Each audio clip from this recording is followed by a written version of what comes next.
અરે ઓછું નાક પણ અસલી નાક. MDH કાશ્મીરી લાલ મરચાની પાવડર. MDH. એક મહત્વપૂર્ણ સમાચાર, સોના અને ચાંદીમાં અભૂતપૂર્વ તેજીનો દોર આજે પણ યથાવત રહ્યો છે. એક જ દિવસમાં ચાંદીમાં ₹22,000નો મોટો વધારો જોવા મળ્યો છે. ચાંદી એક જ દિવસમાં વધીને 3,58,000 પર પહોંચી ગઈ છે. આંતરરાષ્ટ્રીય માર્કેટમાં તેજી, એક દિવસમાં 6%નો વધારો. આંતરરાષ્ટ્રીય માર્કેટની તેજીના કારણે લોકલ માર્કેટમાં પણ ભાવ ઉછળ્યા છે. ચાંદીનો ભાવ અત્યારે ઓલ ટાઈમ હાઈની સપાટી પર છે, જ્યારે કે સોનાની વાત કરીએ તો તોલામાં ₹1,600નો વધારો જોવા મળ્યો છે. 10 ગ્રામ સોનામાં 2,000ના વધારા સાથે તે 1,58,000 પર પહોંચી ગયો છે. ડોલર સામે રૂપિયો નબળો પડતા ભાવમાં ઉછાળો જોવા મળી રહ્યો છે. ચાંદીના ભાવ 4 લાખ અને સોનું 2 લાખને પાર પહોંચે તેવી પૂરેપૂરી શક્યતાઓ હાલમાં લાગી રહી છે. વધુ વાત કરવા જોડાશે અમારા સંવાદદાતા મિહિર. શું વધુ અપડેટ?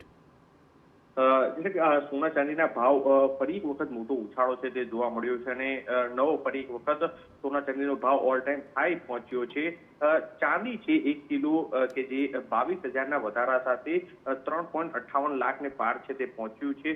ચાંદી આવનારા સમયમાં એટલે કે આ એક મહિનાની અંદર જ આવનારા એક મહિનાની અંદર જ 4 લાખને પાર પહોંચે તેવી શક્યતા છે તે વ્યક્ત કરવામાં આવી છે. એ જ રીતના જે સોનું છે 10 ગ્રામ તે 2,000ના વધારા સાથે 1.58 લાખને ભાવ છે તે પહોંચ્યો છે.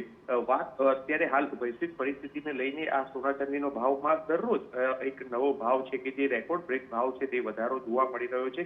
હાલ અલગ અલગ અન્ય ચાઇના સિવાયના અન્ય દેશો છે કે જે સોના ચાંદીના જે તેને આયાત છે તે ખૂબ જ પ્રમાણમાં રિઝર્વ છે પોતાની રીતના રાખી રહ્યા છે અને જેના કારણે જ આ ડિમાન્ડ વધતા જ આ ભાવમાં ઉછાળો છે તે જોવા મળી રહ્યો છે. બિલકુલ, ડોલર સામે રૂપિયો પણ નબળો પડતા આ ભાવમાં ઉછાળો છે તે જોવા મળી રહ્યો છે. ધન્યવાદ મીર. આપણી સાથે જોડાયા છે જીગરભાઈ સોની, જે જ્વેલર્સ એસોસિએશનના પ્રમુખ છે. જીગરભાઈ, આપનું સ્વાગત TV9 પર. સૌથી પહેલાં તો સવાલ એ વાતનો છે કે આ જે તેજી છે એ ટૂંકા ગાળા માટે ક્યારે રોકાશે એવું કે લાગી રહ્યું છે? અત્યારે હાલના સંજોગોમાં આપણે જણાવ્યું તેમ કે ચાઇના દ્વારા જે રીતે એક્સપોર્ટ ઉપર એક પ્રતિબંધ લાદવામાં આવ્યો છે અને ચાઇના દ્વારા હાલમાં ચાંદી પોતાના દેશમાંથી બહાર લઈ જવાની જે કહેવાય કે ના પાડવામાં આવી છે કે એમની પરમિશન સિવાય તેઓ કોઈ પણ દેશને ચાંદી વેચી શકતા નથી. ચાઇના પોતે પણ એક પ્રોડક્શન કરે છે અને વેચાણ પણ કરે છે. સાથે સાથે એનું પ્રોડક્શન હાલમાં GDP ગ્રોથ ખૂબ વધતા ખૂબ સારો થયો છે. વિશ્વના દેશો દ્વારા પણ હાલમાં સંજોગોની અંદર ચાંદીની અંદર ડિમાન્ડ ખૂબ સારા પ્રમાણમાં ઊભી થવા પામી છે. ઇવન તો ભારતની અંદર પણ આજે 963 ટન ચાંદી આપણે બહારથી મંગાવેલી છે. એ ઇન્ડિકેટ કરે છે કે ઇન્ડસ્ટ્રીઝની અંદર જ્યાં સુધી સિલ્વરનો કોઈ વિકલ્પ નહીં ગોતાય, તેમજ ચાઇના દ્વારા 1 વર્ષ માટે જે આ પોલિસી નાખવામાં આવી છે તેની અંદર કોઈ મેજર ફેરફાર નહીં થાય ત્યાં સુધી ચાંદીના ભાવ નીચે જવાની શક્યતાઓ મને ઓછી લાગે છે. જીગરભાઈ, હાલ જે માર્કેટ છે સોના ચાંદીના માર્કેટની થોડી વાત કરો. કયા પ્રકારનો માહોલ છે ખરીદ વેચાણ મુદ્દે?